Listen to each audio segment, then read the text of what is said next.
Okay, thank you. लो बच्चों, चलो start करें बेटा। CS executive corporate and management accounting. Next topic है कैश फ्लो स्टेटमेंट। टॉपिक बहुत आसान है बेटा। एक बार टॉपिक का इंट्रोडक्शन दे देता हूँ, बर्ड आई व्यू पूरे टॉपिक में है क्या, फटाफट से एक 5 मिनट में देखते हैं। उसके बाद कोर टॉपिक स्टार्ट कर देते हैं। बोर्ड पे ध्यान देना बेटा सभी ने, जो कुछ लिख रहे हो आप लोग भी लिख लो फटाफट से। कैश फ्लो स्टेटमेंट, ये 3 वर्ड बोलते ही अकाउंटिंग स्टैंडर्ड नंबर 3 की आपको याद आ जानी चाहिए बेटा। टॉपिक और कुछ नहीं है, सिर्फ अकाउंटिंग स्टैंडर्ड नंबर 3 है। क्या है बेटा? Accounting standard number 3, cash flow statement. Sir करना क्या इस टॉपिक में?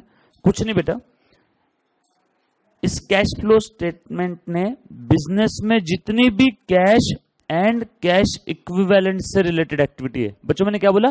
कैश एंड, बोलो मेरे साथ, कैश एंड कैश इक्विवेलेंट। अच्छा, कैश तो और किसी को मालूम है, कैश बैंक। कैश इक्विवेलेंट मतलब क्या? कमर्शियल पेपर, ट्रेजरी बिल्स, बरोबर है क्या? ये सब क्या है? आपके कैश इक्विवेलेंट है या ना? सर मतलब क्या रहता है? ये short term highly liquid, short term highly liquid assets है। ये वो फिनेंशियल इंस्ट्रूमेंट है जो आप जब चाहो तब कैश में कन्वर्ट कर सकते हो, और इसमें जो रिस्क होती है वो नियर अबाउट 0 होती है, बरोबर है? Short term highly liquid asset, बरोबर।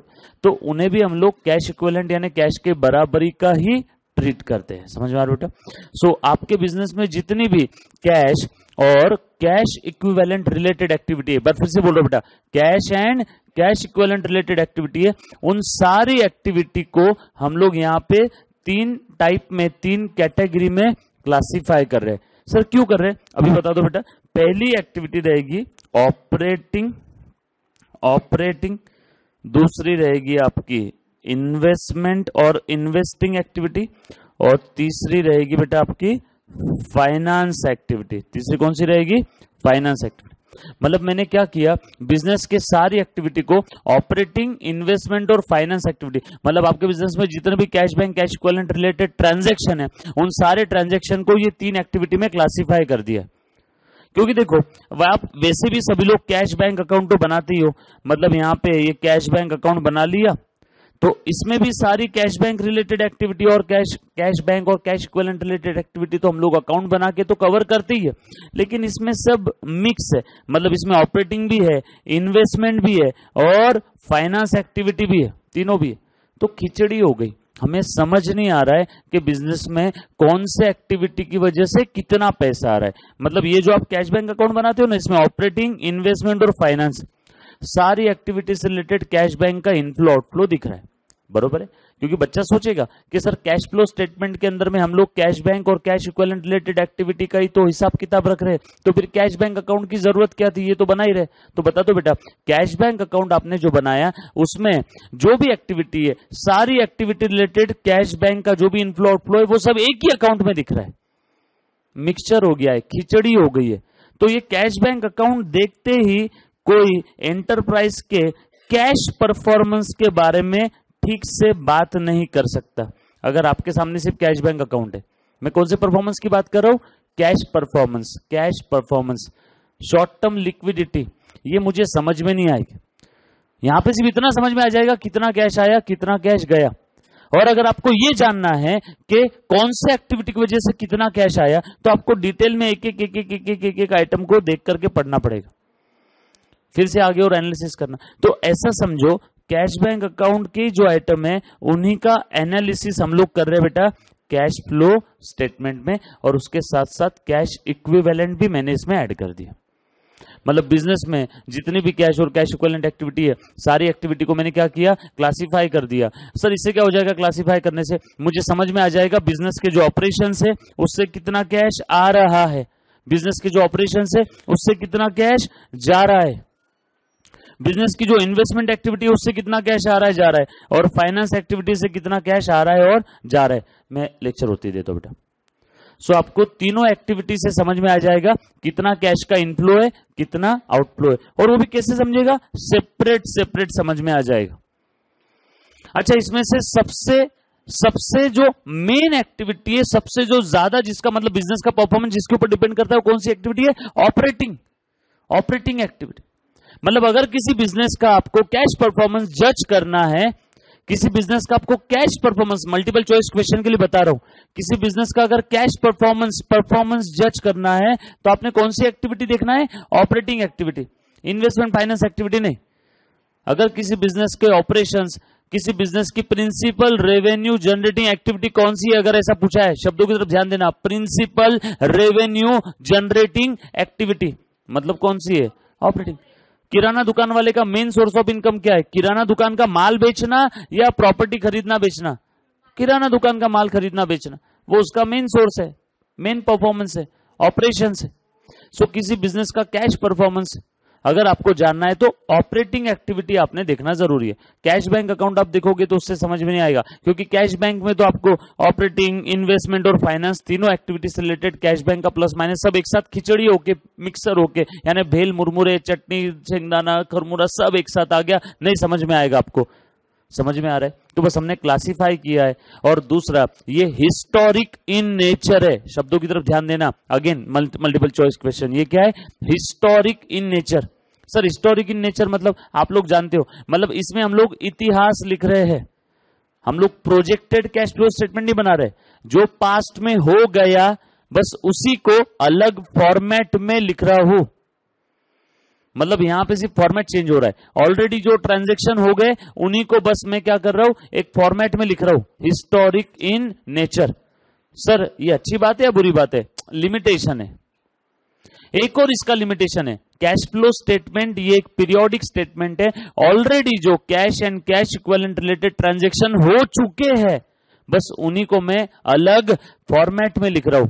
सर क्यों लिख रहे हैं? For better understanding of the cash performance of the business. क्या बोला मैंने? For better understanding of the cash performance of the business, cash and cash equivalent. बरोबर है।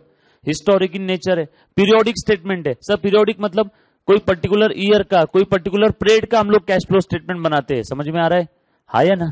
जैसे आपको बोला 17-18 का कैश फ्लो, तो 17 में opening cash and cash equivalent कितना था, 17-18 में closing cash and cash equivalent कितना था, और बीच में क्या आ जाएगा? Operating, investment, finance. समझ में आ रहा है कुछ?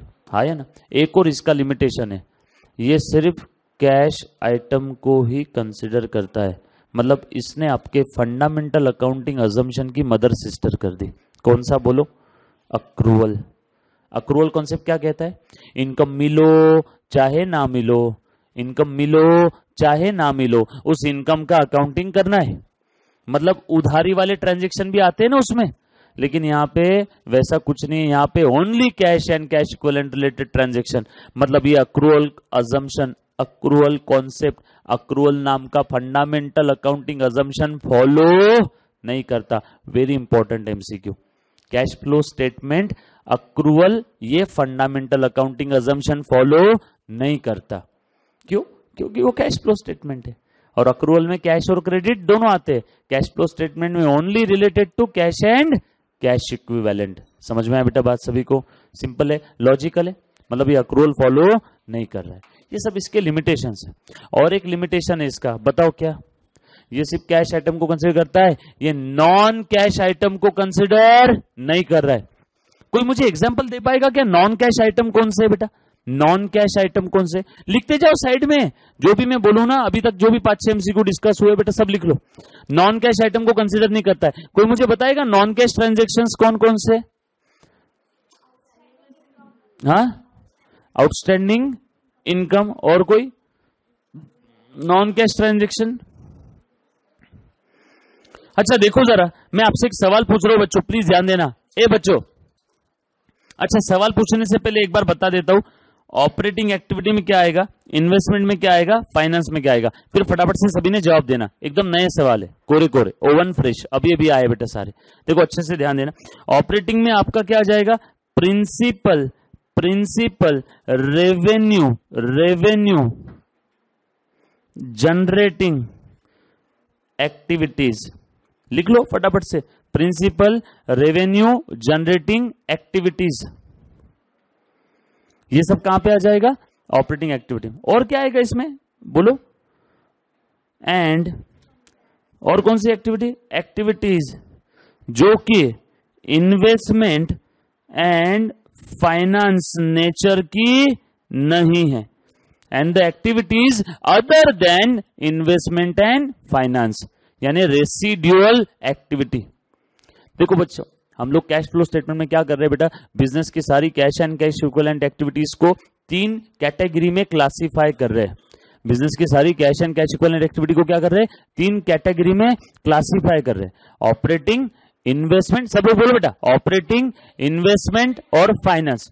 तो उसमें सबसे पहली एक्टिविटी कुछ नहीं, एक सिंपल सा स्टेटमेंट है, फॉर्मेट पता होगा बेटा लेक्चर के आखिर में या नेक्स्ट लेक्चर में फॉर्मेट देखेंगे। क्या है बेटा, यहाँ पे बस एक स्टेटमेंट बनाना है, उसमें operating activity, investment activity, finance activity लिखना है, उसके बाद opening cash and cash equivalent plus net change तीनों का इज इक्वल टू क्लोजिंग, और वो क्लोजिंग आपके बैलेंस शीट के क्लोजिंग के साथ टैली होना चाहिए। अभी जो मैंने बात बोली काफी बच्चों को समझ में नहीं आया होगा, डोंट वरी, जब स्टेटमेंट बनाएंगे तब देखेंगे। तो एक स्टेटमेंट है A B C, operating, investment, finance, तीनों एक्टिविटी का आपने लिखना है, और उसका net change plus minus, inflow है तो प्लस, आउटफ्लो है तो minus, net change outer column में लिखते रहना है, एकदम दूध पीता बच्चा भी करेगा। तो उसमें जो सबसे पहली एक्टिविटी है ऑपरेटिंग एक्टिविटी, उसका मीनिंग क्या है, उसमें क्या क्या आने वाला है, मैं वो डिस्कस कर रहा हूं। So these are the principal revenue generating activity of an organisation. जैसे किराना शॉप है, उसने अकाउंटिंग करने के लिए कंप्यूटर परचेस किया है, अकाउंटिंग करने के लिए कंप्यूटर परचेस किया, तो वो कहां पे आ जाएगा, इन्वेस्टमेंट में। किराना शॉप वाले ने माल परचेस किया, कहां पे आ जाएगा, ऑपरेटिंग में। माल सेल किया, ऑपरेटिंग। उधारी में माल बेचा, ऑपरेटिंग। जो डेटर को उधारी में माल दिया था उससे पैसा आ गया, ऑपरेटिंग। समझ में आ रहा है क्या, उधारी में माल खरीदा, ऑपरेटिंग, क्रेडिट परचेस। और वो क्रेडिटर को जिससे उधारी में माल लिया था, वो क्रेडिटर को, ट्रेड क्रेडिटर्स को पेमेंट किया, ये भी ऑपरेटिंग। समझ में आ रहा है क्या सर, एक बार बता दो ऑपरेटिंग में क्या क्या आएगा, ये तो मीनिंग समझ में आया बेटा सभी को। सो ऑपरेटिंग में क्या क्या आ जाएगा, principal revenue generating activities, and वो एक्टिविटी जो इन्वेस्टमेंट और फाइनेंस नहीं है, यानी other than investment and finance activity, all residual activity covers under operating activity. आया ना पक्का। इसके कुछ एग्जांपल्स लिखवा देता हूं बेटा सभी को, लिखो फटाफट से एग्जांपल, हाँ जल्दी जल्दी से लिखना सभी ने। Purchase of goods,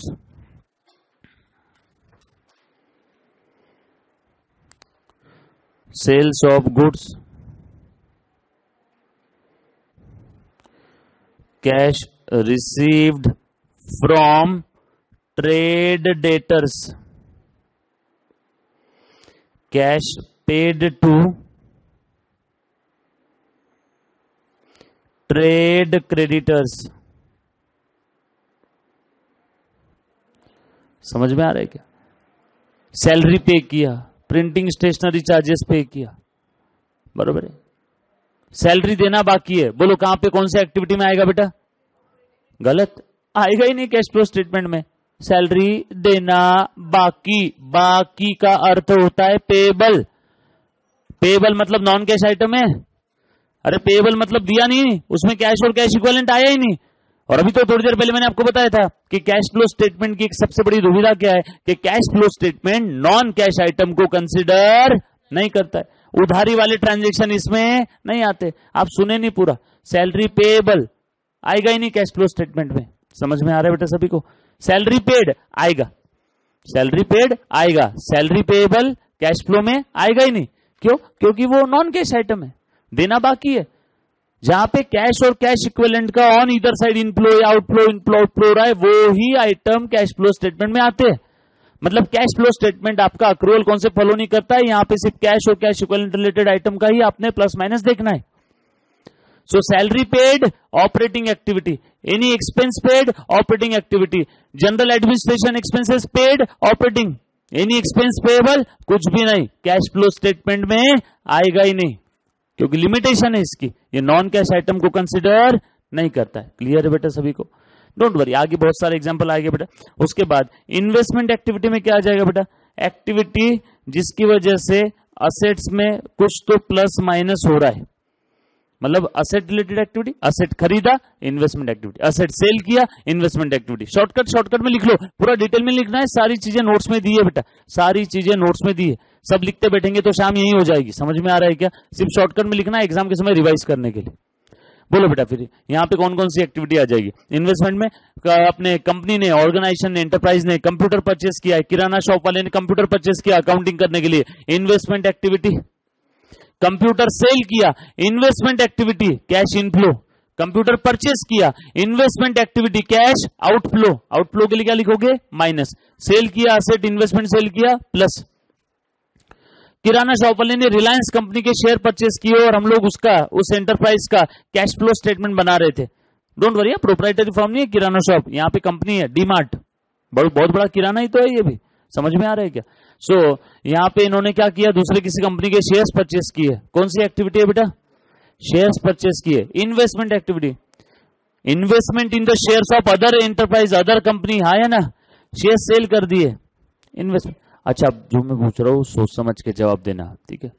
debentures purchase किए हैं दूसरे कंपनी के,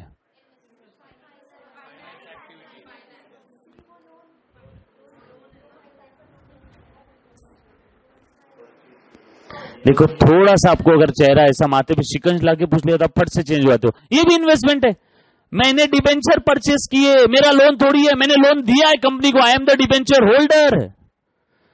किसी दूसरे कंपनी का डिबेंचर खरीदो, किसी दूसरे कंपनी का शेयर खरीदो, किसी दूसरे कंपनी का बॉन्ड खरीदो, किसी दूसरे कंपनी का कोई फाइनेंशियल इंस्ट्रूमेंट खरीदो, वो मेरे लिए तो असेट है ना। जो कंपनी ने डिबेंचर इशू किया उसके लिए लायबिलिटी है। कुछ समझे क्या?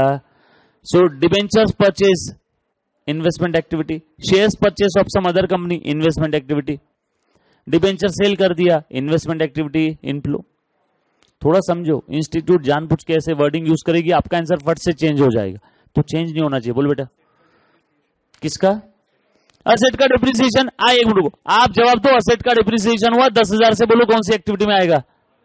वेरी गुड, आएगा ही नहीं, नॉन कैश आइटम। अभी बोला थोड़ी देर पहले, डिप्रिसिएशन नॉन कैश आइटम। चल मैं तुझे अगला सवाल पूछता हूं, गुडविल 10 करोड़ रुपए में से 1 करोड़ की गुडविल अमोर्टाइज कर दिया, non cash item. Amortisation non cash item, depreciation non cash item. समझ में आ रहा बेटे सभी को? पक्का?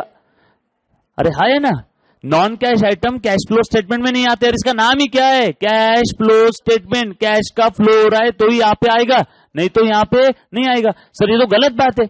हाँ गलत बात है, इसीलिए नॉन कैश आइटम नहीं आते, ये इसका क्या बन गया? लिमिटेशन बन गया, डिसएडवांटेज है। डोंट वरी, लिखा हुआ है नोट्स में सब। समझ में आ रहा है बेटा? हाँ, हम लोग कहाँ थे? इन्वेस्टमेंट एक्टिविटी पे। बेटा कंपनी ने फर्नीचर परचेस किया है ऑफिस में यूज करने के लिए, एम्प्लॉय के लिए। जो एम्प्लॉय को कंपनी सैलरी दे रही है, उन एम्प्लॉय को कंफर्टेबल ऐसा बैठने के लिए फर्नीचर परचेस किया। बोलो बेटा कौन सा एक्टिविटी है? कौन सा एक्टिविटी है बेटा? दे देना। किस किस को नोट से मिला प्लीज ले लो बेटा। हाँ जा बिंदा जा, कोई दिक्कत नहीं। हाँ बोलो बेटा। ये हमारे प्रसाद भैया है, नोट्स देते हैं सभी को।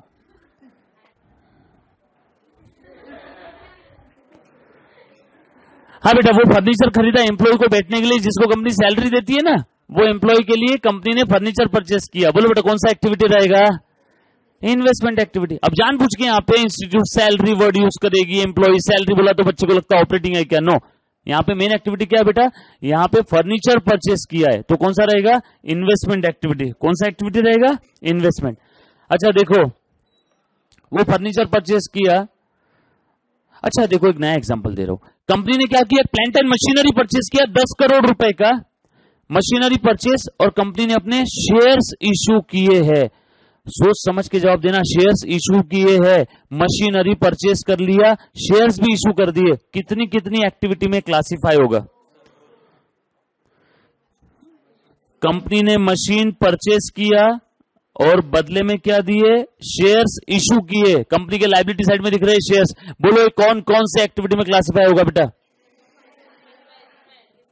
इन्वेस्टमेंट। हाँ, किधर ही नहीं आएगा, नॉन कैश ट्रांजेक्शन है। अरे आप कैसे भूल जाते हो यार 2-2 मिनट में?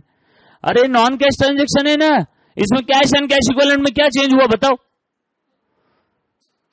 इंस्टीट्यूट जानबूझ के आपको ऐसे सवाल पूछे कि कौन कौन से एक्टिविटी में, तो आंसर इज नॉन, एक भी एक्टिविटी नहीं आएगी। समझ में आ रहा है क्या? तो यहाँ पे कोई आएगा नहीं। बोलो कैश एंड, आप भूल रहे हो बार बार, आप कैश फ्लो स्टेटमेंट बना रहे हो, आपके दिमाग में अभी भी अकाउंटिंग चल रही है। थोड़ी देर के लिए अकाउंटिंग को साइड में रखो, इसकी लिमिटेशन है। कैश और कैश इक्विवेलेंट में क्या चेंज हुआ? यहाँ पे कोई चेंज नहीं हुआ। समझ में आ रहा है क्या? आया ना? तो ये कोई भी एक्टिविटी में नहीं आएगा। अगेन लिमिटेशन है, डोंट वरी, लिखने का काम नहीं, नोट्स में लिखा है सब, है ना। सर ये एग्जांपल ऐसा लिखा है क्या, फालतू बात कर रहे हो आप? हाँ, ऐसा एग्जांपल भी लिखा हुआ है, इसीलिए पूछा आपको। डन। उसके बाद आगे चलते बेटा। So shares issued for consideration other than cash, cash flow statement में नहीं आता है, कैश फ्लो स्टेटमेंट में नहीं आता है। Debentures issued for consideration other then, देखो आपको है ना इंस्टीट्यूट चक्कर दिलाने के लिए क्या करेगी, मशीनरी परचेस, इन्वेस्टमेंट किया दूसरे कंपनी के शेयर्स में, और आखिरी में धीरे से लिखा रहेगा बदले में अपने शेयर्स इशू किए, तो ये अदर देन कैश है ट्रांजेक्शन, ये नहीं आएगा। अब आपको क्लियर हुआ इन्वेस्टमेंट में क्या क्या आएगा? पक्का। चलो आगे। उसके बाद फाइनेंस एक्टिविटी में कंपनी के कैपिटल स्ट्रक्चर में जो कुछ चेंज हो रहा है, कंपनी के कैपिटल स्ट्रक्चर में जो कुछ चेंज हो रहा है, जिस एक्टिविटी की वजह से चेंज हो रहा है, वो सारी कौन सी एक्टिविटी रहेगी? Finance activity. कंपनी ने मार्केट में शेयर्स इश्यू किए, लिख लेना बेटा, एग्जांपल साथ साथ लिख लो। Issue of shares for cash, तो ये आएगा। Issue of shares for consideration other than cash नहीं आएगा। समझ में आया बेटा? ये सारे एमसीक्यू रहेंगे बेटा आपके। कंपनी ने प्रेफरेंस शेयर्स इशू किए, फाइनेंस एक्टिविटी। कंपनी ने इक्विटी शेयर्स बायबैक कर लिए, finance activity. Equity shares buy किए, इक्विटी शेयर्स बाय बैक किए, एक वर्ड का फर्क है। इक्विटी शेयर्स बाय किए तो पक्के में दूसरे कंपनी के शेयर्स बाय किए होंगे, investment activity. Equity shares buy back किए, पक्के में बाय बैक मतलब खुद ही के शेयर्स वापस खरीदे, तो finance activity. Buy back of equity shares म्हणजे repayment of capital, and buying equity shares म्हणजे investment in the shares of other company. Buy back और सिर्फ बाय, दोनों में फर्क समझ में आ रहा है क्या? तो ठीक से पढ़ना, बाय बैक है कि बाय है, समझ में आ रहा है? तो उसके बाद में कंपनी ने प्रेफरेंस शेयर्स रिडीम किए, finance activity. Preference shares issue किया, फाइनेंस। प्रेफरेंस शेयर्स रिडीम किया, फाइनेंस। डिबेंचर इशू किया, फाइनेंस एक्टिविटी। डिबेंचर्स रिडीम किया, फाइनेंस एक्टिविटी। समझ में आ रहा है क्या? कंपनी ने 10 करोड़ रुपए कैश अपने बैंक अकाउंट में डिपॉजिट कर दिया। कैश है, कैश इक्विवेलेंट है। कंपनी ने 10 करोड़ रुपए कैश अपने बैंक अकाउंट में डिपॉजिट किया, आउटफ्लो हुआ है कैश का। कौन सी एक्टिविटी है?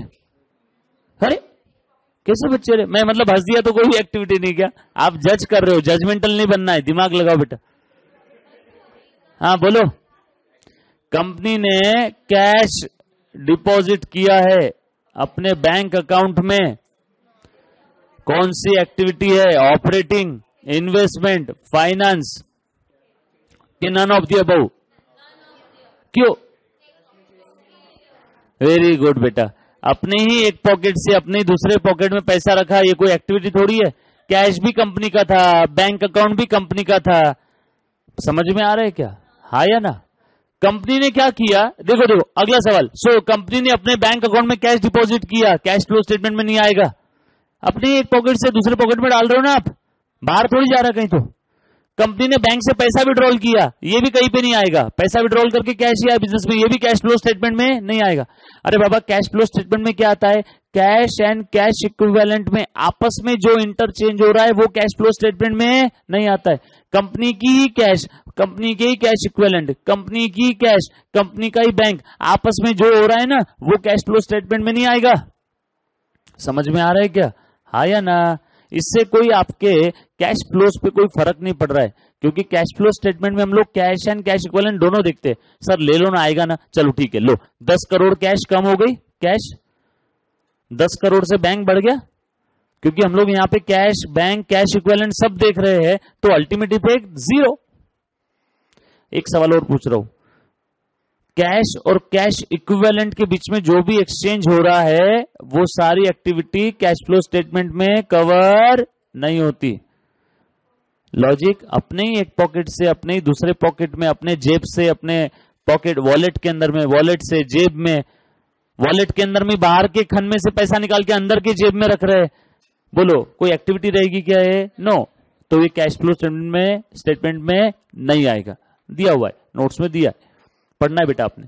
अच्छा, ये जो इतनी सारी चीजें बता रहा हूं, मतलब with due respect to institute, ये इंस्टीट्यूट के मॉड्यूल में इतना डिटेल में नहीं है, बट ये नोट्स आपने डिटेल में पढ़ना। ये चैप्टर के लिए मैं आपको रिक्वेस्ट करूंगा कि ये नोट्स ही पढ़ो, सिर्फ मॉड्यूल मत पढ़ना। समझ में आ रहा है बेटा? ये नोट्स आपने पहले करना है, टाइम मिला तो फिर मॉड्यूल करना। डन?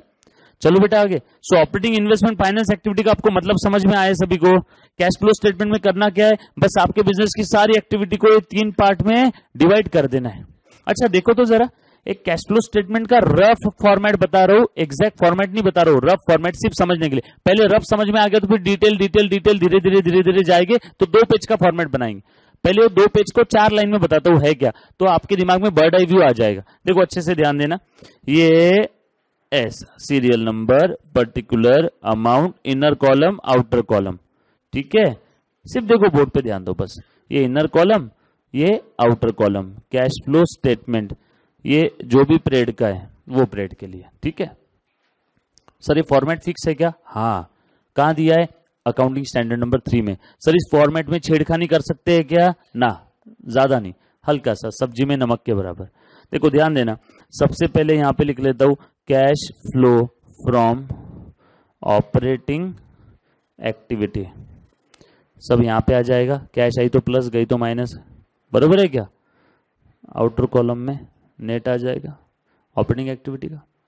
उसके बाद कैश फ्लो फ्रॉम, लिखने की जरूरत नहीं है, अरे आप लोगों को काफी सारे सम सॉल्व करने तो अपने आप याद हो जाएगा। इन्वेस्टमेंट एक्टिविटी, अगेन आई तो प्लस, गई तो माइनस, आउटर कॉलम में नेट आ जाएगा क्या? हाँ या ना? उसके बाद cash flow from finance activity.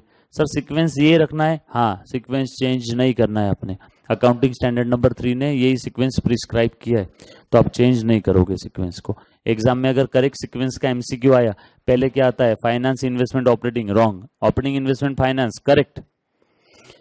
उसके बाद ये सब कर दिया, इसका नेट आ जाएगा यहाँ पे, बरोबर है बच्चों? प्लीज ध्यान देना। अब मुझे एक बात बताओ, यहाँ पे माइनस आ सकता है क्या? हाँ या ना? सोच समझ के जवाब देना। यहां पे माइनस आ सकता है क्या? कहीं पे भी माइनस आ सकता है, प्लस भी आ सकता है। हो सकता है हमने इस बार इन्वेस्टमेंट बाय किया, सेल किया ही नहीं ज्यादा, तो इन्वेस्टमेंट एक्टिविटी में मैक्सिमम आउटफ्लो ही है, तो इन्वेस्टमेंट एक्टिविटी माइनस भी आ सकता है, प्लस भी आ सकता है, तो कोई घबराने वाली बात नहीं है। तो ये सबका प्लस माइनस करके जो नेट इफेक्ट आता है उसको हम लोग क्या बोलते हैं बेटा? Net. Net net change in cash and cash equivalent during a particular period. मान लो आपको समझाने के लिए था ये 10, ये था आपका -6, ये था आपका -1। बोलो बेटा नेट कितना आया? नेट यहाँ पे 3, मतलब इस पीरियड में नेट कैश का इनफ्लो है सारी एक्टिविटी मिला के 3, और इस पीरियड के स्टार्टिंग में कैश कितना था? Opening cash and cash equivalent आपको समझाने के लिए 4। ये पीरियड जब शुरू हुआ तब ओपनिंग कितना था? 4, और इस पीरियड में कितना नेट इनफ्लो था? 3, तो आखिरी में कितना होना चाहिए?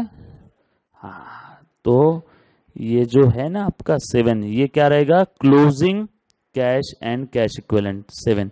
इसको आपने क्वेश्चन में जो बैलेंस शीट दी ना, उसके असेट साइड में अगर कैश एंड कैश इक्विवेलेंट में 7 है तो आपका सम करेक्ट है, नहीं तो गलत हो गया। जैसे कॉर्पोरेट फाइनेंशियल रिपोर्टिंग में हमको समझ में आ जाता था तब के तब। ड्यूरिंग द पीरियड कितना आया? 3। आज मम्मी ने कितनी रोटियां बनाई? 3। कल रात की डब्बे में ऑलरेडी कितनी पड़ी थी? 4। ओपनिंग, कल रात की क्लोजिंग यानी आज की ओपनिंग, तो बोलो आज डब्बे में कितनी पड़ी रहनी चाहिए? 7। तो आज का जो क्लोजिंग है वो 7 बैलेंस शीट के साथ अगर मैच हो जाता है तो आपका सम करेक्ट है, नहीं तो गलत हो गया। सिंपल मैथ्स, कॉमन सेंस, हाँ या ना? ये फॉर्मेट है आपका। ये फॉर्मेट बहुत सिंपल वे में लिखा है, जब हम लोग क्वेश्चन सॉल्व करेंगे तब इसी को डिटेल वे में स्टडी करेंगे। एक एक एक्टिविटी के ऊपर क्वेश्चन, एक के ऊपर थ्योरी क्वेश्चन और प्रैक्टिकल दोनों भी आएंगे इसमें। थ्योरी क्वेश्चन कैसे? जो अब तक हम लोग पिछले आधे घंटे से डिस्कस कर रहे हैं वो सारे। चलो बेटा, अब आपके पास नोट्स है, सभी के पास नोट्स पे आ जाओ। ओके बच्चों, फटाफट से ध्यान देना, चैप्टर में क्या क्या पढ़ रहे हैं वो सारी चीजें यहाँ पे दी है बेटा। Then meaning of cash flow statement, सब लोग साथ में रहे बेटा। Meaning of cash flow statement, देखो बच्चों ध्यान देना, कैश फ्लो स्टेटमेंट में क्या क्या आता है। ए बच्चों, ये है statement of changes in cash and cash equivalent. बोलो बोलो, स्टेटमेंट ऑफ, मेरे साथ बोलो ना, ये वर्डिंग बोलो, आपको एमसीक्यू आएगा। Statement of changes in cash and cash equivalent. Sir इससे क्या समझ में आता है? अरे नेट चेंज अभी समझ में आता है, हमने देखा ना नेट चेंज क्या था, +3। अभी जो मैंने डमी एग्जांपल लिया था उसमें नेट चेंज क्या था, +3। That is called as net change from all of the activities. और ओपनिंग कितना था, 4, तो क्लोजिंग कितना आना चाहिए, 7। अभी जो डमी एग्जांपल लिया था, तो इससे नेट चेंज समझ में आता है।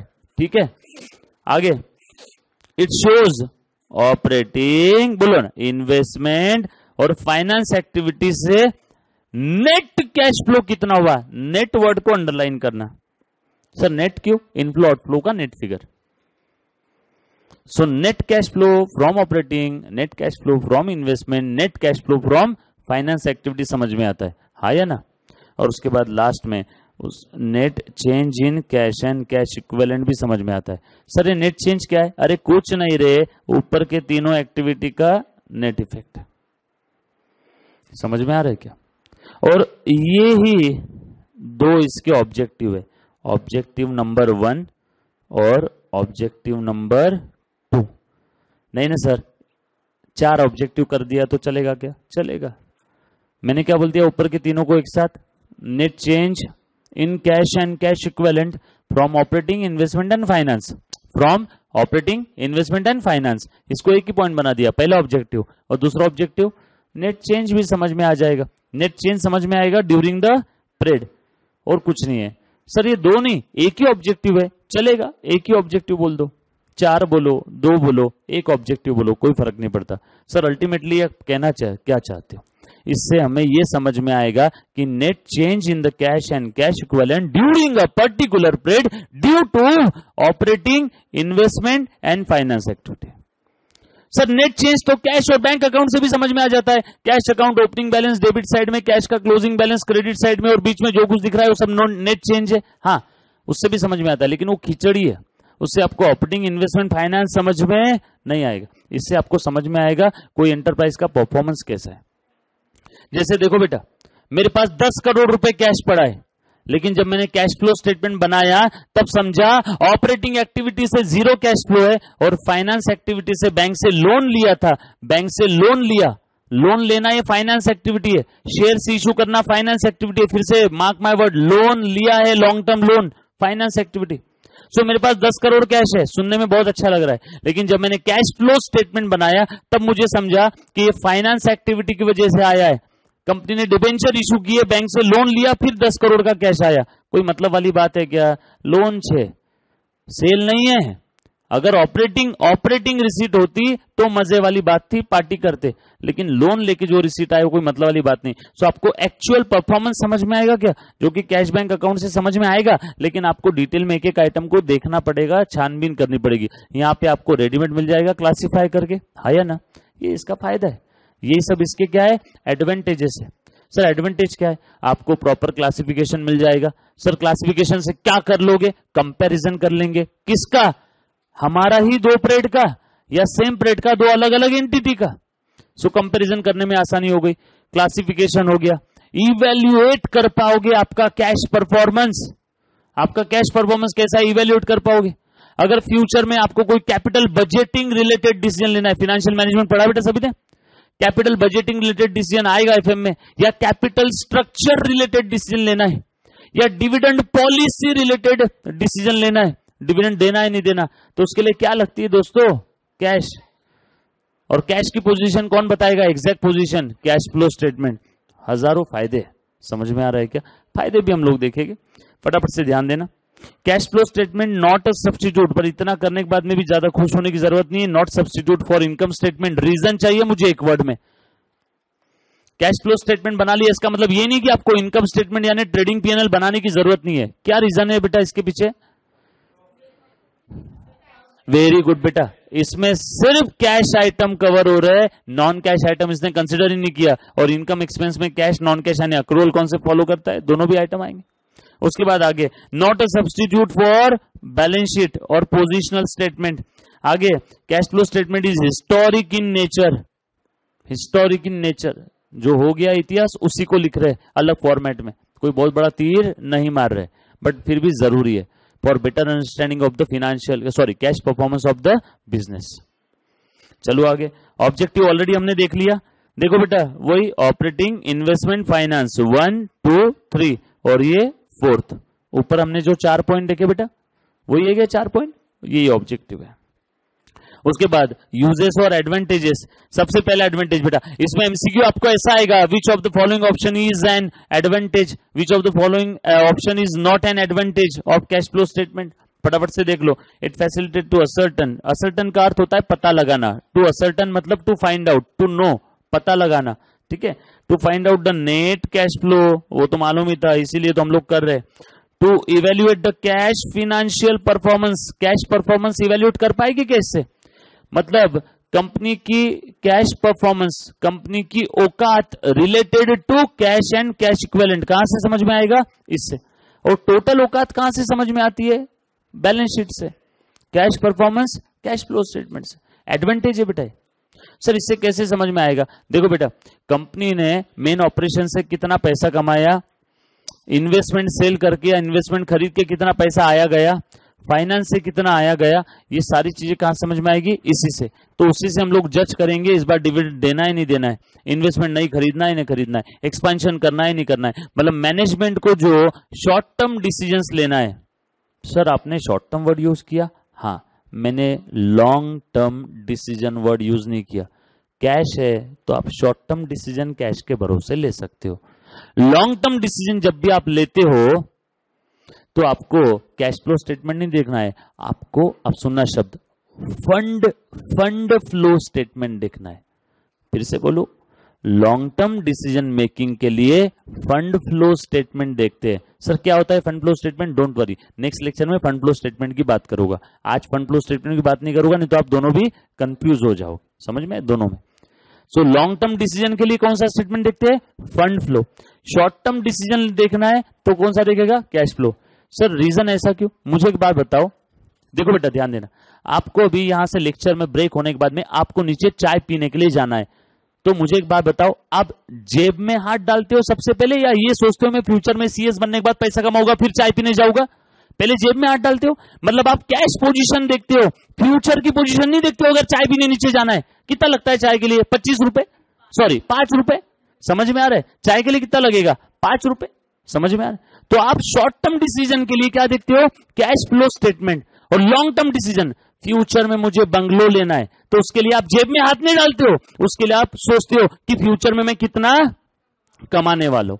So short term decision making, MCQ very important corporate अपना ये कॉर्पोरेट एंड मैनेजमेंट अकाउंटिंग के लिए MCQ, short term decision making cash flow statement, long term decision making बेटा आपका फंड फ्लो स्टेटमेंट। ये बात समझ में आ रही सभी को, सिंपल है। चलो आगे, उसके बाद है बेटा then it facilitate to evaluate the cash financial position, very simple. then efficient cash management भी हो जाएगा कि इससे, yes yes sir, आपका लेक्चर है बेटा 2 मिनट सिर्फ, 2 मिनट, हाँ 2-5 मिनट। कैश मैनेजमेंट कैसे हो जाएगा बेटा इससे, जिस किसी चीज पे आपकी नजर होती है ना आप उसको अच्छे से मैनेज कर सकते हो, चाहे फिर वो इम्पर्सन हो चाहे पर्सन हो, किसी भी चीज के ऊपर। जैसे विकास सर मेरे ऊपर काफी बार नजर रखते, समझ में आ रहा है क्या, हरीश तू टाइम पे आ रहा है क्या, हरीश लेक्चर के अलावा तू क्लास में ध्यान दे रहा है क्या, तो किसी भी चीज पे अगर आपकी नजर रही तो आप उसे ठीक से मैनेज कर सकते हो। तो कैश फ्लो स्टेटमेंट के जरिए आपकी नजर है क्या कैश के हर एक आइटम के ऊपर, और वो कैश कौन से एक्टिविटी की वजह से आ रहा है, मैनेजमेंट भी आसानी से हो जाएगा। फटाफट से देखो बेटा आगे के पढ़ की समझ में आ जाएगी। It facilitate the comparison, then comparison same entity का दो अलग अलग प्लेट का या सेम इंडस्ट्री में दो अलग अलग एंटिटी का। सर दो एंटिटी का अलग अलग एंटिटी का हमारे पास कैश फ्लो स्टेटमेंट कैसे आएगा, ये कोई कॉन्फिडेंशियल रिकॉर्ड थोड़ी है जो नहीं आएगा।